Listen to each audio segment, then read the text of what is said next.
Are you ready? I am ready. Hey. I'm born ready. Hopefully we are.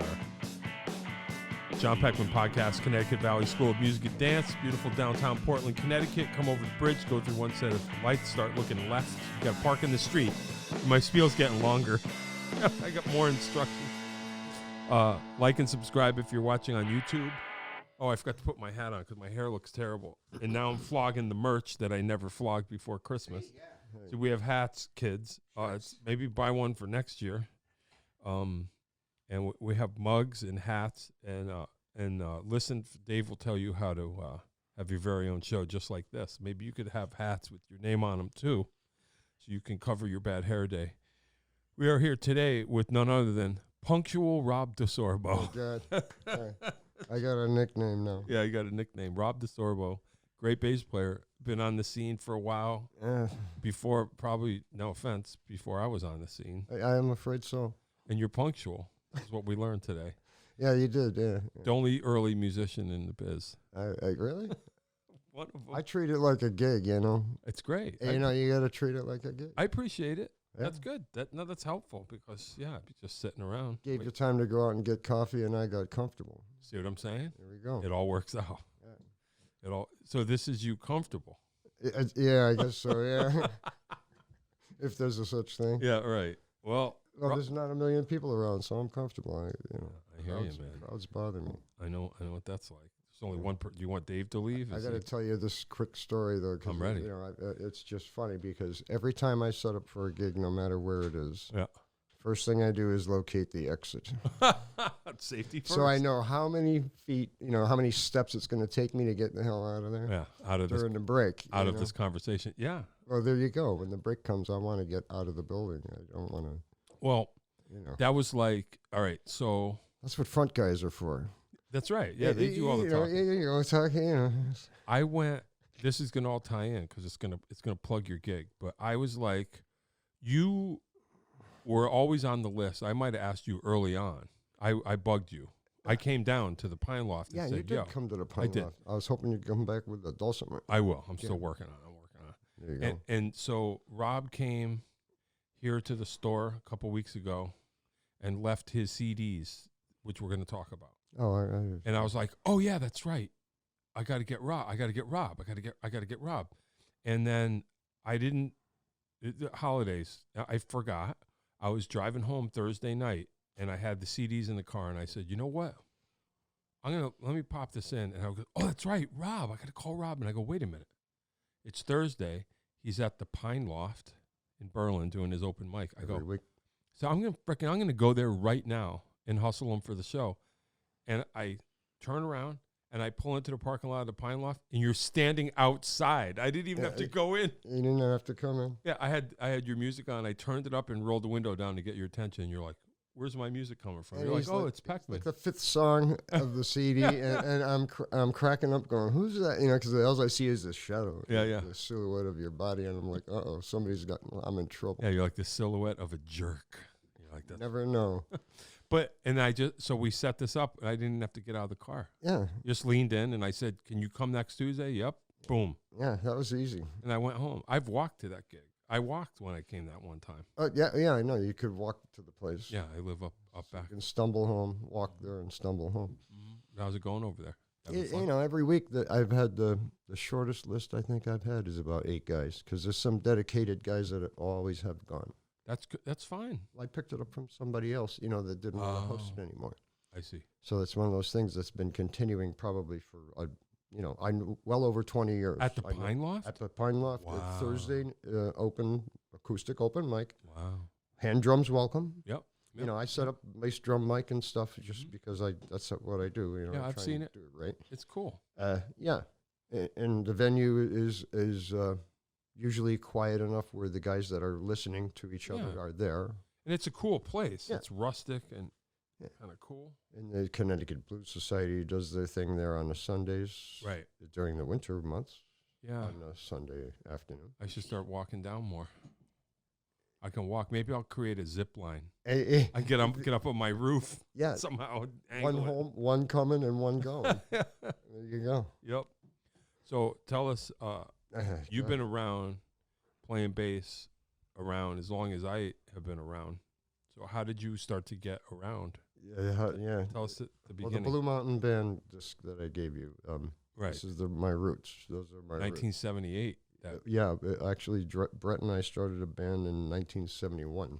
Whoa. Pretty much 71, 72. And you're from where? You're from here? No, I'm from Schenectady, New York. And when my parents moved to Connecticut, we used to skip mass and the folk mass, and we'd go play guitars down in the basement. Right. And I didn't own one, so it was like every week, you had to go there.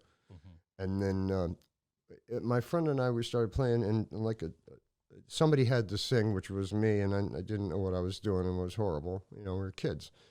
And then we played this coffee house thing, and somebody handed me a bass, and they just go, follow him on the top string. Oh. And, Tom Black, this guy Tom Black from Simsbury. Okay. Other guys from Simsbury, Mark Tanzer, and a group of other guys that had already been playing. Yep. And, we were cutting our way. Yeah. Either way, and then it's like, I got to buy a bass because nobody played bass. Oh, wow. And this would be about what year, roughly, just to give us, you could lie. The 72-ish. Oh, okay. Yeah. Right. So one of my older brothers knew this guy, Gary Bolin, and Gary Bolin had a $35 Vox teardrop bass that I bought. Ooh. Which I wish Where's I never that now? frickin' sold. Yeah. It's one of those things, but it was tiny, so you grew out of it. It's like short scale? It was kind of medium scale, but it was very tight spacing. Yeah.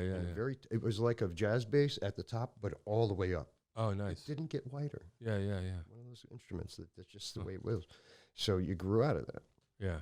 And like a dumbass, I sold it. Wow. And I played this ambassador thing that wouldn't balance right. Oh, boy. Epiphone, it was a horrible bass. And it was great. Later on, I kept it and practiced on it because it was so freaking hard to play. Oh. So you think maybe it helped in some kind of weird way? In some weird way, it did help because it was such a struggle to play the freaking thing. So in 1974 or 5, yeah, I went to Torrington, and this music store up there had a brand new precision bass, black and white, and it was a Blem. There was something weird in the finish. Okay. And all of the frets were still kind of hanging over the edges. Oh. So I got it for $290. Hey. Brand new with case. And it would have been... it would have been like a $370, whatever a real precision bass would have cost them. Yeah. It was a $350 bass that I got, yeah, whatever off. And then after wearing it in and not realizing when I traded it like a dummy, I traded it for a jazz bass, a 71 jazz bass. Okay. So, I stuck in my Fender group and always wanted a jazz bass, but it was such a good deal. I said, I got to buy it. At least you get in. That's the thing. It was my first serious freaking instrument. Yeah. So, nice. And why the J bass from P? You just decided? It's just, I, for some reason, you're a kid. It's cooler to have the two pickups, to have that tone coming out of the rear end. And okay. The thing is that the P bass is as versatile, but it's more depending on where you play it. I see. Okay. To up near the neck, down near the bridge, and in between is where a lot of your tone comes from. Okay. So you don't even have to use the knobs. You just move where you're playing. Okay. Is that why it's called precision? Well, the precision basses, I believe. Well, the reason because of bass is a precise instrument. Hey. The key to when I first taught myself, the first thing I did is I got to learn this freaking thing. Yeah. So I sat down. And I made a little map of all the notes on the neck. Wow. So I want to know where every note is on this thing. So when somebody says, go there, I know where to go. Wow. And if I'm up here, I can still find it. If I'm down there, it's everywhere. How long did it take you? That's to study and understand it, forever. Well, it's just one of those things that you sit and build your toolbox. Yeah. Put it that way. Yep. Scales, arpeggios, all these things, and then you instruct yourself that way. So if you're lucky, you get to a certain point, and then I land in Hart School of Music in 1979 or 8 for 2 years, and I'm studying upright bass. That's it. Okay. Prior to that, I go back a little bit. High school. Yeah. 3 years of harmony book. Oh. Okay, and studying how to orchestrate and how to do all these things. Oh, nice. Oh, we were taught to. So you lead. went from here, just follow along, to like, oh, hey, this might be my thing. Well, like you got into it. You were like, there's more to it than just. Well, that's the thing. You know, when you first start playing, like when we first started playing, we were playing Rolling Stones and beating the crap out of 3 chords for a while. Sure. And then all of a sudden I heard Chick Corea.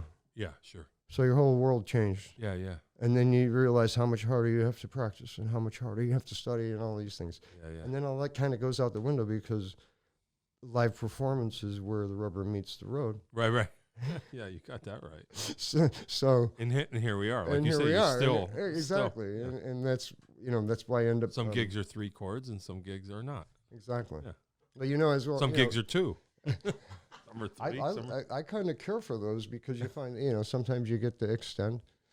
Yeah, right. And this is the other thing too, is all of the toolbox that you build. A lot, you know, when you teach, you know, you're teaching all those rudimentary things. Yep. And if you don't keep up with those, I practice those every day. You I mean, see I try to. There's one of my questions. I'm a practice. Yeah, I was going to Great. get to that eventually. I do practice like a lot. Wow. Before I came here, I was like sitting down and I was writing this Wow. thing on a classical guitar, and I'm sitting. I had just idea, you know, because and you said something in one of your interviews, and you say, "I want to hear something that I don't hear all the time. Yeah. I want to hear something different. I want to hear a combination of things that don't belong together, maybe." So you're putting it together. So there's always something going on up there. The wheels are turning. Great. You know, it's just the way music is. Yeah. You know, Yeah. and I play with a band called Famous Jane, so it's heart and, you know, strict arrangements. These are the songs. Yep. Play the songs. Yep. You know, that type of thing. And which is a different challenge. Which is and you do the job, and you. The thing is if it's done well and it's done right, it's really good. I agree. So there you go. Yeah. You know as well as I do. You get hired to play a certain gig. You know, like Bart Bryant called me one time, and I go, "Well, email me the song list." And he emails me a song list of 116 songs. Yeah, yeah. And I'm like, but I know 90% of the list. Right. So I email him back. And I go, okay, I can do a gig. Yeah. You know, and then don't the call other these. 10%. Yeah, yeah. The other 10% I can figure out at the gig. Yeah, of course. Most of the time. Yep. And then there's a band like Famous Jane. You don't get called to sit in on those gigs unless they send you the set list, Right. and you're going, yes, I do know those songs. Right. It's just, you gotta learn just the way it is. Yep. Yeah. Well, that's kind of cool though. So you got a little of everything. Yeah, and got looped into the blues thing because after Blue Mountain Band, my best friend that died, the band kind of tried to continue, and we were into our original stuff. And Bruce McPherson, amazing keyboard player. Oh yeah. Okay. Yep. He was in the band, and he wrote some amazing tunes. And we were doing this thing, and we changed the name of the band to Soundwave. Okay. And there's this one bootleg recording of us that was on a cassette deck. This is how long the boombox recording. Sure. And some of that live stuff, you can look up New World Symphony. It's on YouTube. Oh, okay. Yeah, everything New World Symphony. Yeah. It's a crappy recording, but a good song and well played. So that was your thing. That was you guys. Well, yeah, that Blue Mountain Band and in high school, that was my thing. That's Okay. all we did. And then after my friend was gone, I had to learn how to play music, you know, other than what we were used to. So I ended up in like a Southern rock type band, and a band called Snakebite. Okay. And I played in a 50s band. It's like, and from that point forward, I was always in 2 bands. Yeah, right. You know, right. Yeah. Because nobody worked enough. Yeah, I hear that. Yeah, that's cool. Wow. So started your original band first, and then is that how it went? And then just became like the bass player for hire from there? After a certain point where the bands, I ended up in bands that were not family. So, you know, and there was a couple bands that I felt like family. Oh, okay. So you know, when you played with these guys, you had a good time. Yeah. And then there was other bands that there was one band, and like me and the singer and the drummer would hang together, and the other guys would go play Peckman. The Bricks, which was cool. I mean, they did their thing. Yeah. And they were having fun, but it was like one of those things where we were a good family. We understood that that's where they're going to go, and we're going to go hang out with the girls and see what we can do. You know, see how far we can get with that. Well, or the door. Yeah, Peckman. Yeah, back there. Yeah. And then there's like then you enter a situation. Well, I've been lucky though. I just had a day job. Wasn't depending on music solely for a living. That's good. So Smart. No, not really, because I hated the day job, and all I did was think about music. Oh, and doing artwork and things that I want to do. And work is work. Yeah. Music is fun. Yeah, I hear you. The only job that you can show up early or late. I'm always early because I want to do it. Yeah, I got you. Yeah, that's cool. Either way. Yeah, that's all right. Nothing wrong with that. So you never like really hit the music full time? I wish I did, but I never did. No, you don't. Well, yeah, because I did, and I kind of burnt out. In a way. It's just kind of like, okay. Yeah, you did it while you were younger too. I did. And we tried. We struggled. Yeah. We played some weird gigs. Blue Mountain Band. We had an 18-foot box truck and all kinds of equipment and stuff like that. So eventually that Stonehenge. You got Stonehenge in the back or whatever. Yeah, this tall. Yeah, giant goat's head. No, the small 1-foot version. Yeah. Either way. Yeah, you had an 18-inch truck. Well, we carry that around. Brett and my friend Brett. He was just a nut. And he wanted to be like the merry pranksters of the jazz fusion world. Oh, of course. So, let's see how far you can get doing that. Yeah, right. And how far? How far? Not very. Yeah. In your mind, you've gone miles. Yeah, right. Sure. Well, hey, man. Can't expect people to understand everything. I mean, for the past 15 years or so, I've been making money playing music. Hey, that's cool. Yeah. Hey, man. I get the hired hand thing, so it works out good. Like I played the first gig, the only gig I think I've ever played with you, Aaron Tridaner. It was like the day after my 36-hour headache that caused me to wear the sunglasses in the first place. Do you want to talk about that? You don't have to. No, that was 15 years ago, actually, quite a while ago. But I'm trying to getting away from that. Okay. Either way, though, it's funny because you looked at me after I don't know, it's a few songs go by. And you look at me and you go, you're no bullshit. And it's like that I was no bullshit. Oh, is that what I said? Yeah. Good. But it was a compliment to me because, I don't play all the slapping, popping, weird stuff. And I know how to give a drummer his space. And one of my favorite things to do that only you and I would ever notice, is to play a song where the bass hangs the note. And usually a bass player will hit that note with the snare drum. Oh, yeah. But I love hanging the note. Stopping the note, and all you hear is snare drum. Thank you. And drummers that get it, look at me like. Did we talk about that? That was cool. Did we talk about that? I don't know. Because that's amazing that you say that, because that's one of my pet peeves. So many people. It drives me freaking crazy. Well, so many people. Boom, boom, boom. Thank you. Boom, boom. And you hear the string smacking against the pickup. It's terrible. Well, whatever the bass player. Sorry. No, yeah. Sorry, guys. No, but this is the other thing too. All the good guys. Well, I don't. When you study upright, I have a lot of really good bass players I play with, and they all know what they're doing. But I'm just saying. You know Perdomo? Yeah. Okay, you know Perdomo. Yeah. I played a gig with Perdomo once, and it was one of the best compliments I've ever gotten in my life. Gets done with the end of the set, and he goes, "You have really good time." That's it. And I was like, wow, that's better than great solo, million notes, dude, those were, all this stuff. Dude, I know. That meant more to me than anything in this world, because I was just like, that's a great compliment. I hear you. Thank God. It was the same thing with you. A drummer that you don't have to think about, you play. We play music together, and we don't look at each other because we already know the groove is the groove. That's it. That's the whole, Once we're in the groove, it's like a rope that's, Yep. Well, you know what I think it might be. But yes to all that. Some people don't get it, and some people do. Well, they do and they don't. I don't. They forget it. Well, you tell me what you think. See, this is what I think happens. Yeah. Is sometimes you get bass players, and I'm not leaving I can't think of anybody, because I played with a lot of really good bass players in my life. Yeah. But I think it might be some bass players. First of all, they don't.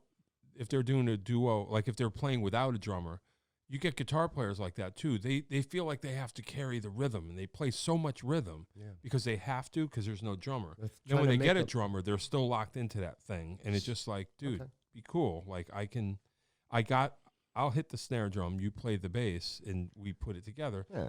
Or well, the parts fit. They're supposed to. That's the way it's supposed to be. If you allow the puzzle to go the way it's supposed to go. Exactly.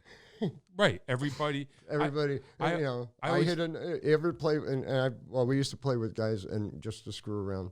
The guy that I left you the drum books from. Oh yeah. Okay, so we would sit in the basement and which I treasure. I have that. Those. We would do these weird exercises and try and do it. Yeah. You hit a note, I hit a note, he hits a note. Yeah. And try and go around and try and do that and try and build it up fast. Mm-hmm. Yeah. You know, it's people forget that there's a lot of space between that next beat. I think about it like sometimes I'll try to explain it to a student or whatever, but I don't know if kids do this anymore, but I remember doing this as a kid. You ever do this? You get 5 or 6 people together and someone lays down and you can lift them just by using fingers. Okay. And that's kind of what it's like.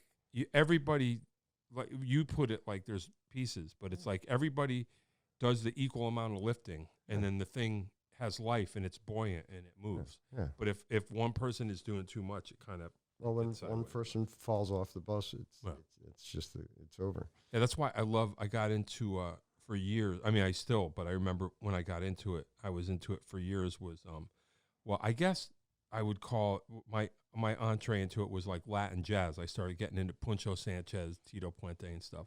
Yeah. It's like traditional salsa where it's like lots of notes, 3-man rhythm section though, but it's timbales, bongo, and conga, and so 3 people make one thing. So they have to, when you hear 3 guys do the same lope and you realize like what you're saying, these guys are so locked in. There's no, you're either one doing it or of them you're might not. Be just doing this the whole time. Right. or like once and then offbeat. Yeah. Doing that. But it takes 3 of them, and if somebody's not in the pocket, it doesn't work. If you're off the groove, you're off the groove. And like you're saying, the thing we're talking about, that's all they do. That's the main thing is like, can you do that? Yeah. If you can't do that, you're out. Well, can you imagine those guys sitting there doing the one note thing? Yeah. You know what I mean? Like each one of them, and they could probably do it and make it work. That's what they do. Yeah, that's what they're doing, really, when you think about it. Well, that's what we should be doing. That's what, like you say, when you play, if you get a bass player that's too, just let me hit the snare. Back to I watched a bunch of your interviews, and everybody confirms a lot of things that we believe about playing music.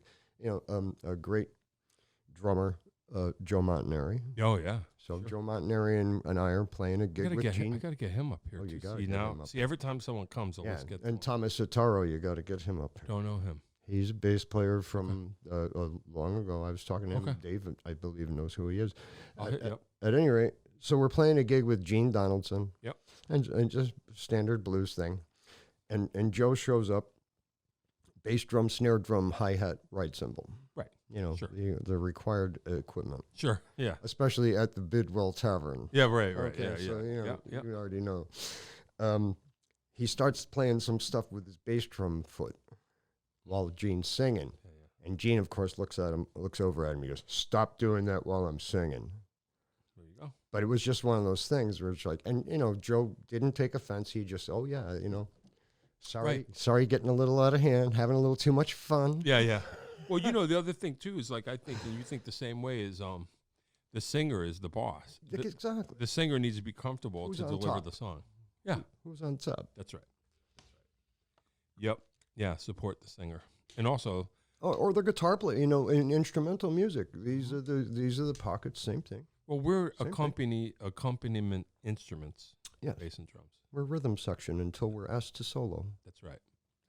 Yeah, exactly. And we're never asked. We get asked to solo. Right. Will you please solo? Yeah. I believe it or not, though, the duo thing. Just backpedaling a little bit, about playing in a duo. Yeah. I don't alter my playing during a duo situation. See? I don't try and play like there's drummer missing. Yeah, so you guys probably I leave the space. And you know what? Speaking of Terry and Rob duo, okay, we do some stuff. We met your mom one time. There's a long story behind that. But either way, we do a couple songs that she just sings and I play bass.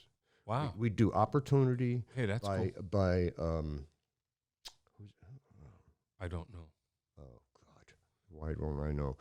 Either way, we do low sparkle, high-heeled boys. Yeah. Oh, okay. Just bass and vocal. Yeah.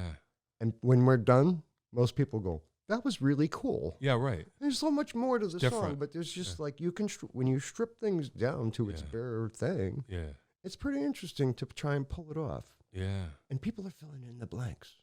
That's interesting. It is because, you know, same thing. I used to play with the 6-piece band. It's like, please, get some, you want to make some money. You're going to have to, you know, that's fine for the wedding gigs. Yeah. But when we go play clubs, just strip the band down a little bit. Number one, space. Yeah. Number two, money. Yeah. So if you got 2 good singers, people are filling in the blanks with all the harmonies and all these other parts. And you don't need that keyboard player playing all these horn parts and all this kind of stuff every gig. So, but, you know, back to that. Yeah. No, well, then I probably did say that because it was true. Well, some things. Like, hey, a bass player that, like you say, we're making, and you get used to accommodating. You know, like you say, when you're the rhythm section, you're trying to make it nice for everybody else, and then you go, oh wait, hey man, this guy's even making it nice. We're making it nice for each other. Yeah. And then it's like, oh, okay, this is all nice. It's all good. Back to like the open mics, open jams, I should say too, because from 90 whatever to 90 whatever, 6 or 7 years, we ran an open mic, Gene Donaldson and the Stingrays, right, in South Windsor. Oh, okay. So people like Mike Law. Oh, yeah, coming out, and Carl Rickey. He's on the list, too. All these people, Mike Law is so funny because I love Mike Law. Great bass player now. Yeah. Back then, he was playing drums, he was playing harmonica, he was playing guitar, he's trying to find his way. Right. And I was so happy when he landed on the bass. Yeah. No, it's just like, you know? That's the world needs more bass players that are into it. Yeah, right. Not just because, you know, the guitar player doesn't want to, bass player quit and I play guitar, but, you know. Yeah. Good story. Well, that's how you started. Yeah, exactly. Nobody played the instrument. But then you get into it. I'm on vacation years ago in Burlington, Vermont. Okay. And I always bring an instrument with me everywhere I go. Sure. It's just where I am. Yep. So my wife at the time, she goes to bed. It's like, you know, early. Yep. So I'm like, oh man, I can't do this early thing. So I go out and I hear live music and went out for a walk. I hear live music. I go and listen to the band and I start talking to the guys during the break. Yeah, you know, he goes, you know, the guy that's playing bass tonight, he hates playing bass. He's the guitar player. He goes, you want to sit in?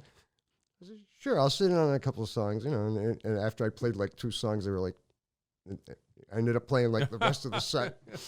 And then we hung out. Your with wife's sleeping, has no idea this is happening. Well, I didn't have my bass, so I had to play the bass that was there. It was just funny because, you know, you ran into these people and you talk to them. Imagine how they felt. They're like, this freaking rando walks in and he's smoking the gig.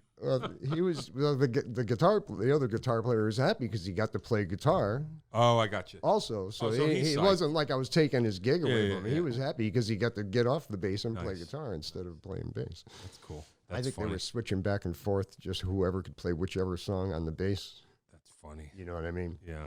So they were happy. It's like, a bass player that can do it. Yeah, that's pretty funny. Yeah. I have a story. I never, ever. This was the proudest moment I've ever had. I think, at least one of them, if not the. I was among other. I go through these phases. Like I get into something, I get into it, and. It's probably about 10 years ago. I started really getting into reggae, like just listening to nothing but, like just totally immersing myself. Tough stuff. And loved it. Never played it because who am I going to play it with? You know? And I went with my wife. We went to Jamaica to a wedding. See the real deal. Yeah. So we're in Jamaica. Yeah. And I didn't think anything of it. And then, you know, the night before the wedding, they have a little beach, you know, barbecue or whatever, and there's a band playing, you know, Jamaican dudes playing steel drums, yeah, and I'm, you know, listening, and I'm like, these guys are great, bass player, drummer, and I'm like, I've never in my life been that guy, but I was like, I gotta play with these guys because I have to know if I'm doing it right. You know, I have to. This is my only chance I'm going to get to know if I'm authenticate whether you are in the groove or not. Right. So I go, you know, send my wife over, I just go, can you go please make this happen? I never would, because we all know. Well, I don't like to sit in on other people's gigs either. No, I and usually then don't do that. And as musicians, we go, guy comes up, hey man, I play harmonica, and you're like, oh, Exactly. you know. Or the drunk drummer that you know, I drummed 17 years ago. Can I play your drums?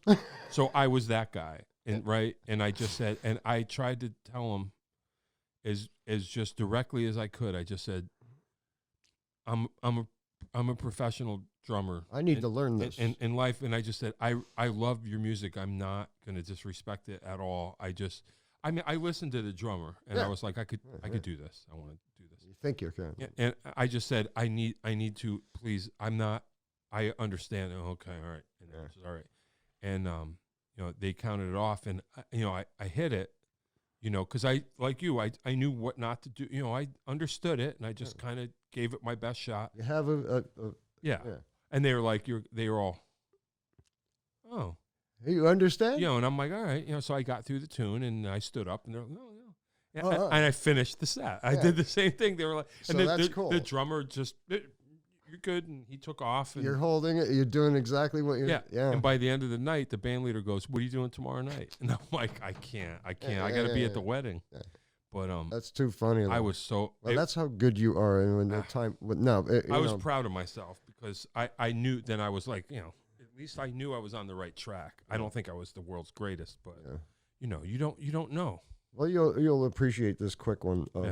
John Blumenfeld was an amazing person, amazing drummer. Okay.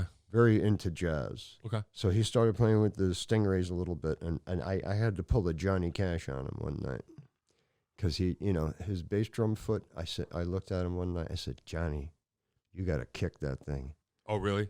Yeah, because he was such a jazz drummer. Oh, I see. That his foot was a little on the light side. I said, nah, man, you're going to have to start pumping it a little harder. Yeah. And, because I balance my sound to the bass drum. Right. And if I play with a quiet bass drum, I'm going to play that's the other bass. thing, too. Yeah, you have But the thing is some songs are driven, and you know it as well as I do. When you got to drive it, man, you actually, you got to follow through. You know what I mean? Just and knowing hearing when to do that is exactly. I mean, just knowing what songs really drive and what songs don't, and when to pull it back. Yeah, exactly. Yeah. So you just told them hit that thing. I just had to one song. It was just like, man, you got to kick that one. Did he? Well, I didn't say it during the song. Oh, okay. I said it later on. And this is the thing. Yeah. Never say ill effect on stage. Nice. Yeah, I like that too. Take it in the parking lot. Yeah. You remember it. You make a dog ear in your brain, and hopefully someone would do the same thing to me. Nice. Hey, I don't like what you played. Yeah. I don't like your face, but I wasn't going to say it on stage or whatever. When you're playing, do me a favor. Look the other way. Yeah, I have a mask. Stand in the corner with your face. I have a bag available. Yeah. You can put the bag over your head. Yeah, exactly. Yeah. No, that's cool. Well, no, that's the thing. And back to the joy of being a rhythm section player. Yeah. There's not as much. I don't feel as much demand on me, as far as public eye. Yeah. And being in that face. So I like the role of being behind. Well, like I play with a couple of people that go, no, you got to step up. Yeah. And be up front with me. And I'm like looking at him like, I don't really belong there. Yeah, but you're you're the front man at the open mic gigs. What's that like? Well, that's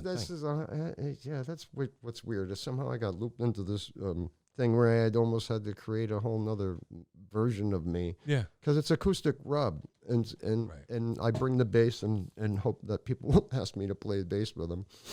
But it's more likely. I got to and I love the. I don't plan. I have a list. And the list is here, and if I can't remember a song, then I can't remember a song. Yeah. So I don't like having books. What? Yeah. And stuff like that. I don't want to. I'm not into the iPad. Well, it's just it gives you total disconnect from your audience. If you know your material, you can deliver it. If you don't know the material well enough, it's harder to deliver. I agree with you. I hate to say that. So, I hate to be critical. I'm not like knocking anybody. Not at all, because, this is the thing. But when you work with somebody that uses no book, yep, and always is, which always is on There it, was though. no book when we. Well, that's the thing. This is the other thing too. We learned the hard way with the freaking needle on a record going ka-tunk, ka-tunk, ka-tunk. How do you think the thing got scratched so badly? Trying to learn a song. Oh, it's true. Oh, my father. One of the first things he did is give me a set of headphones. My parents. So I couldn't with drums. I've told this story before. I used to practice so much when I was, whatever. Yeah. Get into it, 11 to 15 or whatever. I heard you telling this. Yeah. And they would come in, you got to stop. And I had a record player that I would just turn it off in the middle of the song. And then at 10 a.m. the next morning, it would start right up. Leave the needle on the record overnight. You didn't stop it. You didn't bother. I got to pick it up right where it is. Right back where it was. That's too funny because did you play them? And then Yep. Yeah. Yeah, but playing, over and over. Yeah, no, you're right. There's a thing to that. Well, I get it. If you're doing a gig that you don't do, and you need to put charts on your iPad, I guess. But that's the thing. Here's I broke one band. I would break it down to index cards for the songs I really needed. Yeah. And then and then eventually it just became stamps. Well, the thing is like working out of the real book. Yep. I need the book. Okay. I only have this, this much of the real book remembered. Sure. So that's why they invented the real I book. can do the chart thing, so that's fine. But it sounds like I'm reading the chart. It sounds like I'm playing off a page. So I don't. I'm not comfortable with that. So I would rather memorize it. Here's Greg Allen, bass player. Greg Allen. Yeah. Okay, his name has probably come up. He got me one night, and I saw him playing a gig, and he literally, he wears like a suit, and he's kind of fancy guy. I shouldn't say that, but whatever. Some people dress. I look like pretty bland. At any rate, he has index cards on a rubber band. Oh, that's funny. Strapped to his wrist while he's playing the bass. Oh, yeah, no kidding. I did not know that. Freaking hilarious, because you can't really see it. And one night I'm watching him, and it was a heavy-duty gig, too. And I'm like, oh, my God, he's cheat sheets on his arm. Put one down. He had like them stacked. That's so funny. Oh, it is funny, isn't it? Wow. Isn't that funny? I never would have thought of that. Yeah, I never would have thought of that. I mean, I used to wear my watch. What if he gets a gig in the summer and he needs to wear short sleeves? Well, that's what I mean. What? Man, it's hot out here. Why are you wearing? Don't worry about it. I'm fine. Well, the card sharks and the gunslingers that had the card thing up their sleeve. Maybe that's where he got it. He's from. a gunslinger. He pops up each song. Yeah, that's odd. Pop up the next. You know what? Maybe he should invent something like. Well, put him in order. Now he's probably got an iPad and he just goes ding, ding. Yeah, it's small. Yeah. A forearm-sized iPad. That's funny. It is funny. Wow. Well, a couple of acoustic guitar players that I know, they got a list of songs taped to the guitar. Yeah. Well, you've seen McCartney's bass. You ever see that? His no. One of his full of stickers. I think I remember. I think it was Elvis Costello was talking about I don't know. This came out years ago that Paul pulled his bass out. One of the Hofners. Yeah. For a session. Yeah. And he's looking, and the Shea Stadium set list was taped to the top of it. No kidding. It's like, because how could you take that off though? How could you ever take that off? Right. And why would you? What do you care? Exactly. You're like, it's not like I'm going to sell the bass. I'm Paul McCartney. I'll just leave it on there. What do I care? Yeah. But he was like, I was looking, and I'm like, whoa. That's interesting. That list, Ticket to Ride, followed by whatever, Beatles 65. That's too funny, man. That's like, you got to put that in a glass case, huh? Yeah, well, it probably is by now. Yeah, at this point. Well, here's a just a weird one. I bought a bass, and it happened to be owned by the guy in Lone Star. Oh, cool. Okay. So, yeah. So I owned the bass for a while. Nice bass. Yep. A Roscoe Beck 5-string. Okay. I owned several when I was into those basses, and either way, I opened some for Samantha Fish in 2012 in Hartford. Yep. And her signed the bass and, had her fish thing that she draws. Yeah. And the band signed the bass. And years later, I go to sell the bass, and I thought that would be like a cool thing. It's got signature from Samantha Fish. Yeah. Guy's like, can you get it off? I'm thinking to myself, are you sure you really want, Yeah. He goes, it was starting to wear off a little bit because Yeah. she had signed the back, and I Yeah, still yeah, use it. So I was like, and I tried a little alcohol, and it was like, oh, this will come off. It didn't. I was like, it did come off, but I just felt so Well, bad. that's what this must have been like. If on eBay you could find a Samantha Fish fan, just be like, "Yo, signed guitar from the band." Someone who knows what it is. If I still owned it now, yeah, right. because that was If you had 10 years ago when she was not so well known. Yeah. But amazing band, amazing girl singing and playing. She was just nuts. I forget what the venue was. It was in Hartford, though. It was a weird space. Oh. I forget what it was. Yeah. Well. Aaron Troy Danner. Yep. A gig. Yep. Also. Yep. Still playing with him? When COVID hit, no. Yeah. So, it's funny because I was out about 250 nights a year playing music in bands. Yeah. And, 50 of them were not paid probably. But, you got to do those things to acquire other work. Yep. So, at the same time, when COVID hit, then I did like 16 gigs. Yeah. And it was over. Yeah. And I went home and I was looking at my calendar, and as the months went by, I just crossing off because there was a couple clubs that booked all the way through the year. So I was booked till December for 2 places, and it was like, that was cool because that's in stone. Yeah. Somebody calls you for those dates. No, and this is first come, first serve. Yeah. That's the only downfall. You get the $500 phone call that you can't take. How often does that happen? Never. Yeah, right. Yeah. But it could. But it could. You never know. It does. Well, you carved out at least you got a thing going. What's up with Joe's filling station now? It's sad. It's gone. It is? I got to find somewhere It's gone?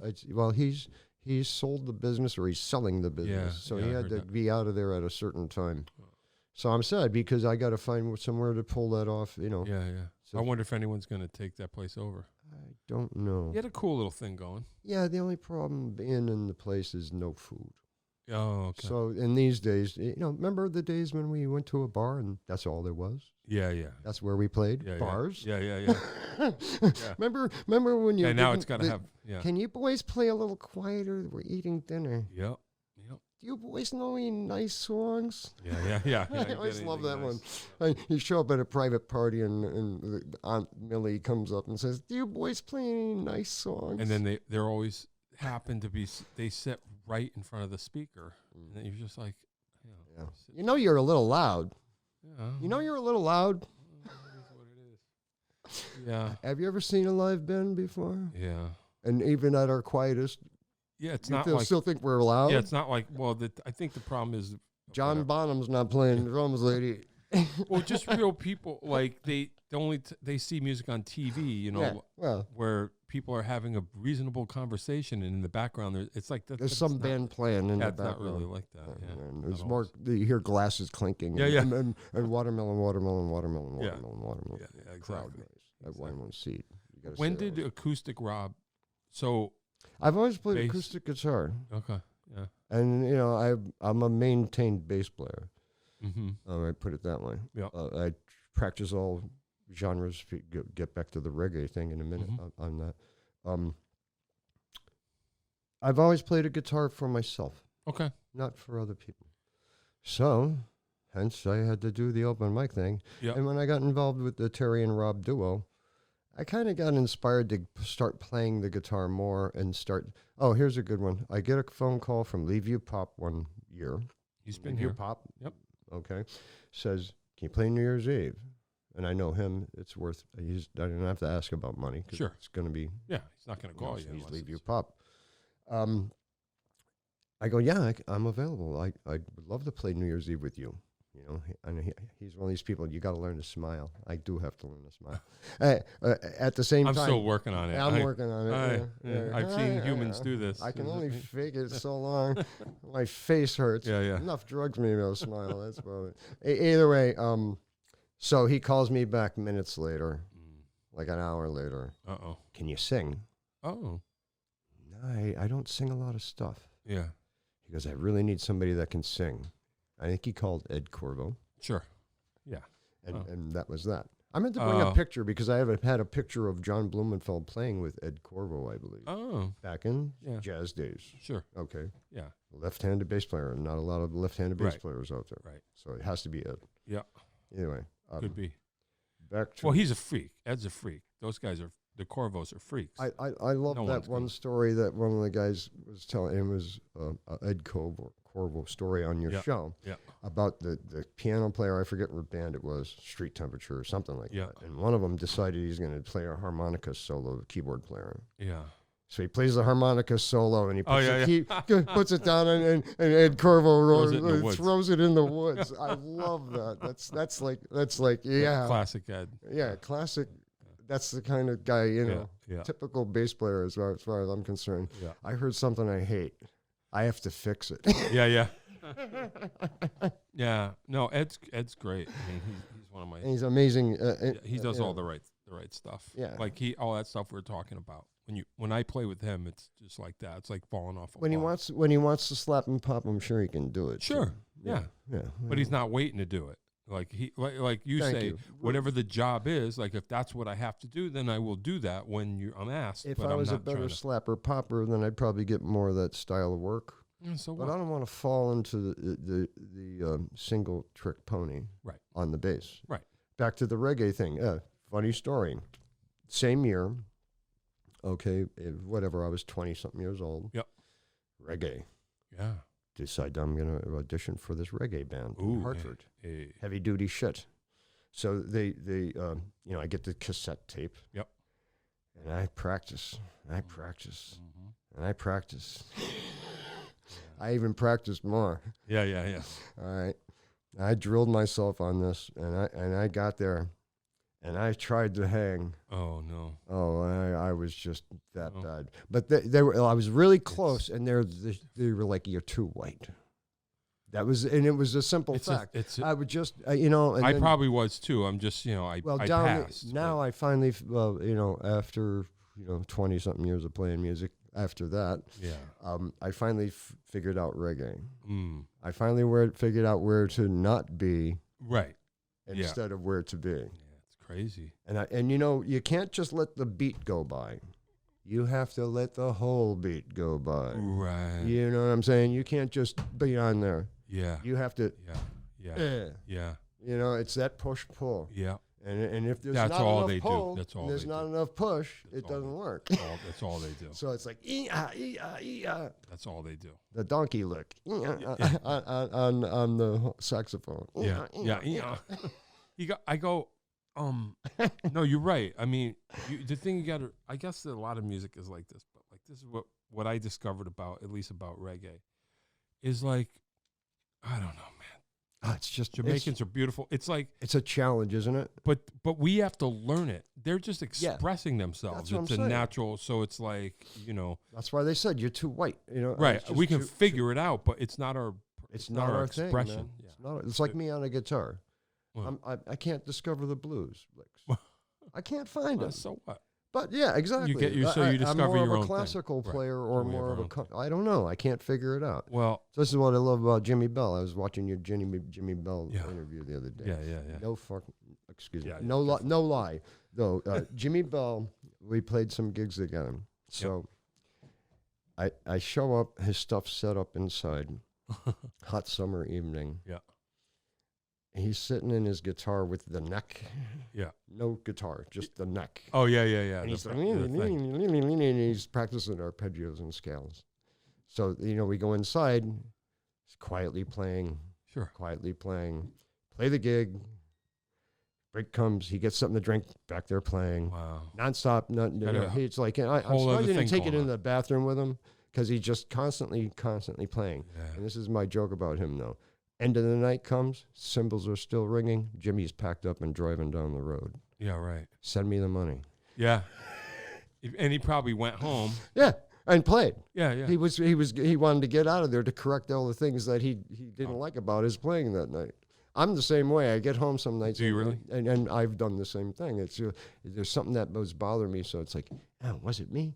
And I go home, and it's like 3 o'clock in the morning, and I get that metronome out, and I'm like, is it nice? Me? And I'm like, what's going on here? Yeah. And I was like, thank God, I'm It wasn't me. It wasn't me.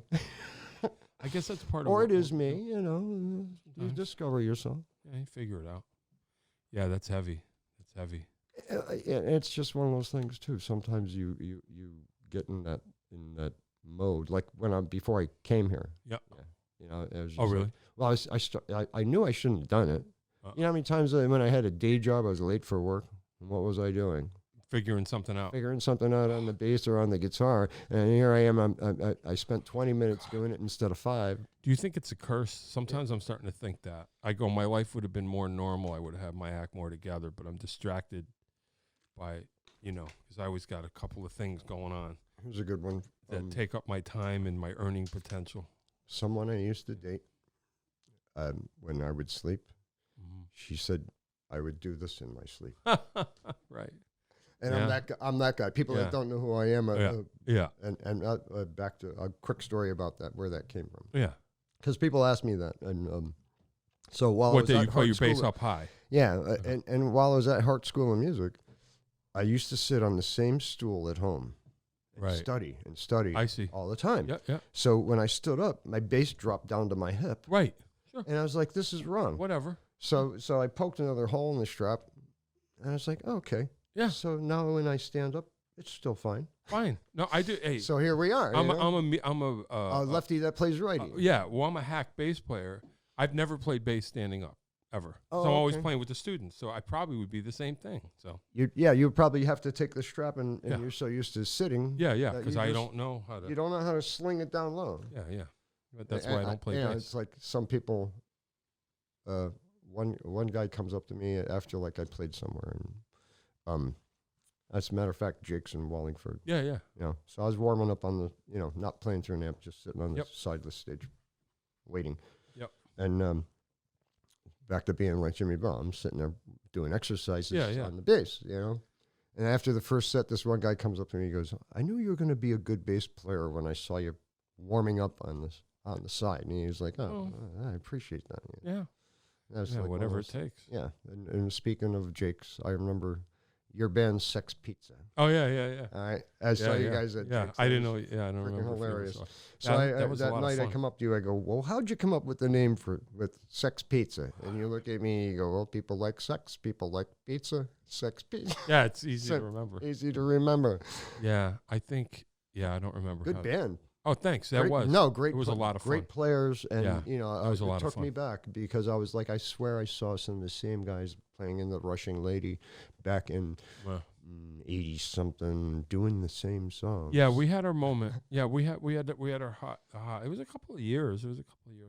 Yeah, we just stumbled on it, and we're like, hey, you know what? This works. Well, I don't know. And the personalities work. It did work. It worked for a while. And our thing was we have to be excited about. We unlocked this weird thing. We're like, if we're excited about what we're playing, it'll translate. But as soon as it becomes a grind, then it's over. And unfortunately for us, at a certain point, it became kind of a grind, and then the magic just blew away. And then it was like, shit. Yeah, but for a while, it was fun because we were psyched to do the gig. And I can't remember the last time I was like psyched. Like that. Like that. Like that was like kids making a band. Like, oh, man, you like that? Let's do that song. It was cool. Yeah. And you built upon that. And we tried personalities. For a while. Yeah, we had a nice thing going. We have to get to the end questions. I would love to talk forever. I just don't want to run out of. You know me, I'll yap all night long. No, I know. But I yap too much, I know. No, you can come back. I just don't. Sometimes, I don't know if you saw last week, the card ran out, and I had to scramble, so I want to make sure we... Yeah, we get down to business here then. You're a consistent practicer of your instrument, we know. Yes, I am.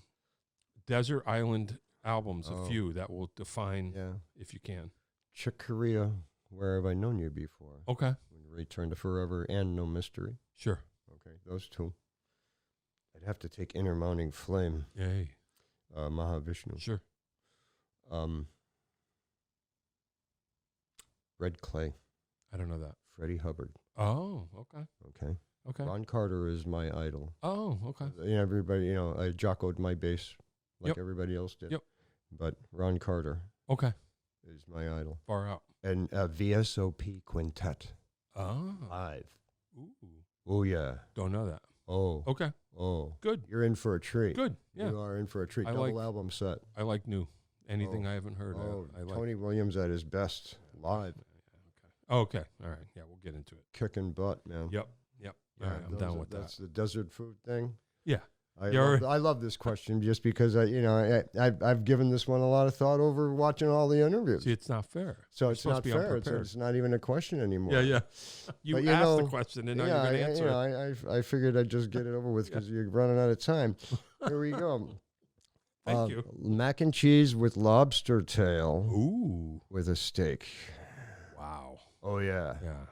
Forever. Wow. Forever. Where Because, did you if you don't finish one later, you'll finish the other later. Where did you discover that combo? You know what's funny? Speaking of Portland, here we are. Yeah. One time, this store up here, Adams, the lobster tank failed. So Oh. they had to cook all the lobsters. Oh, right. So I show up in there one day and I bought like 3 lobster tails. And you start chucking them in everything. Giant thing of Stouffer's mac and cheese. And I made that and I was like, how about I throw a couple of lobster tails in this thing? Is that a thing, or you just invented it? I thought it was just me inventing it, but then years later I'm playing in Rhode Island. What's on the menu? Mac and cheese with lobster. And I'm like, I got to have that and see if it's any better than what I made it. Was it? No. Oh, yeah. See? You invented your own thing. I do that sometimes. You invent something, then you go, it already exists. It's like, Yeah. Either way. yeah, that's cool. You had some other question too. A live show that flip your script, that you were like, There you okay, go. this is what I want to do. 1973, 4. Okay. Yep. Wesleyan University, Return to Forever. Yeah. That'll do it. From me to the wall. Yeah, sure. Yeah, what are you going to do? Sitting on the floor going, huh? Yeah. What are you going to do? Yeah. Quick Blue Mountain Band story. Yep. We get on we send in a tape for the HCN Homegrown album. Sure, which I have. forget which I have year. that album. Okay. Yep. Well, they record live at the Shaboom. Okay. So the band shows up. The drummers, I think, is 16 still. Oh, wow. So, and the guys are like, where's the band? You going to set this thing up? And then they're laughing at us. The first song we play is Dance of Maya. Oh, no. So the guitar starts weird, yeah, and all these guys are looking at the guitar player like weird, and then we all come in on the and when we did that, all the idiots that were giving us a hard time, they're just sitting there in the draws. Yeah, they're like, oh. And they're like, where did these children come from? Hey, man. It was too good for the album. We weren't your typical high school band. Yeah. We lost all the battles of the bands because of the music we played. Oh, that's all right. You're still doing it. Well, ZZ Top was popular. Yeah, right. You're the anti-ZZ. We were the anti-pop. Well, I appreciate you being me. Of course. No, same here. You never know what's going to matter. I remembered you and everything, but when we were in lockdown and you just don't know, you don't know who's out there, and you would post these live things of you playing acoustic guitar alone. Oh. And it was meaningful to me. Oh, okay. I was like, oh, cool. Somebody that's struggling with with what they do. Yeah, but it was encouraging. It's authentic. It's authentic. Well, you remember how when we were reaching out, we didn't know, we'd get glimpses into each other's lives from afar, and I watched every time you went on. I watched. I appreciate that. No, it was. Really I was like, oh, I'm glad he's struggling with that still. Hey, man. Well, it's like the art thing. When COVID hit, I did 300 something drawings. Oh, right. That were just stored away inside of me because I had nothing else to do besides play music and do art. Yeah. Yeah. I decided to argue with my wife. That was what we did. Yeah. Actually, I'm joking. We didn't at all, but I'm just saying that's all the pent up. Would be a great pastime.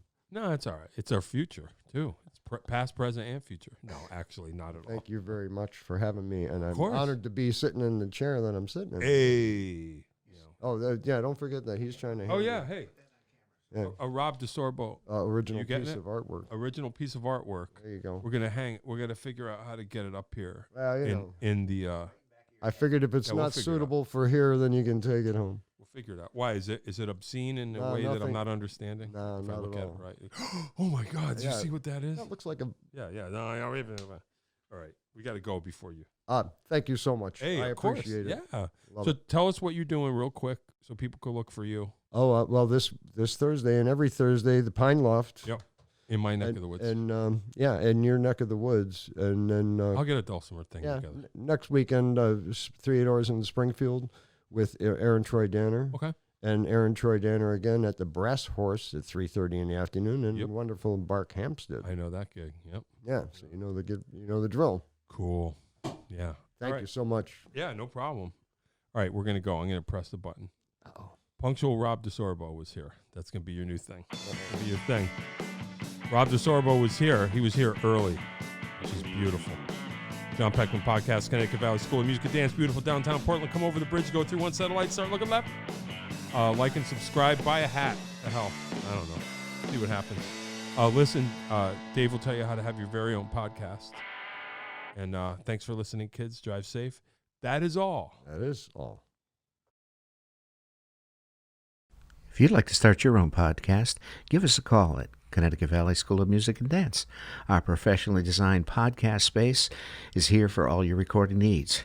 Rent out our studio to do interviews with up to 4 people, to record audiobooks, social media content, and all other recorded material. Our rentals include a private studio along with our professional-grade podcasting equipment, and we can customize your output to whatever your needs are. We also have green screen capabilities, which will expand to video capability if you so wish. So check us out here at convalley.net/podcast.